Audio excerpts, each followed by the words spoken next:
Is the Naga Samurai, and one of my beautiful patronizers who has come to do some shooting today. And one thing too, with the bow, there's always a free lesson, but anytime somebody wants to come back and shoot, they can. So she is using the primitive longbow.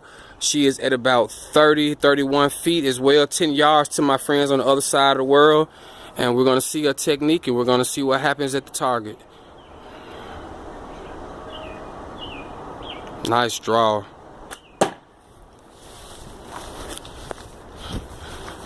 As we see, ladies and gentlemen, we have a headshot on this zombie. And one of the things too that I've incorporated when just showing classes is it may be more than one arrow, but it's very important that each person learn how to, when they shoot their own arrow, they go and get their own arrow. Very important concept. It gives you time to think. It gives you time to reset, things of that nature. And plus, if you were hunting, you would only have that one shot. So we focus one shot, one arrow.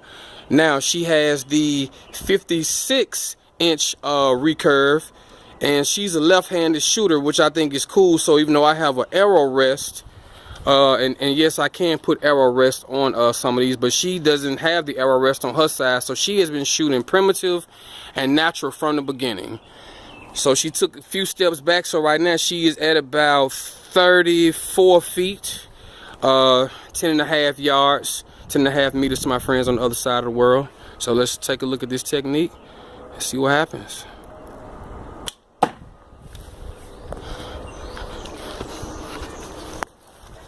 I gotta say, this is a perfect shot. It would have been to the heart. This is definitely a kill.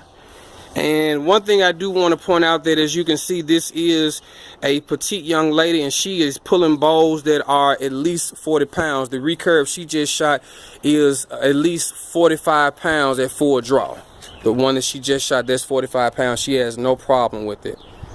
So, ladies and gentlemen, all I can say is we're over here doing it, and I hope that you're enjoying these videos. And again, she also shot the longbow, which is about 42 to 47 pounds at full draw. Thanks everybody for the support, and soon I'll come back and do the video, another one about this one. Again, I call it the Patronizer, because this bad boy is at least 57 pounds, and it's a monster. Shalom.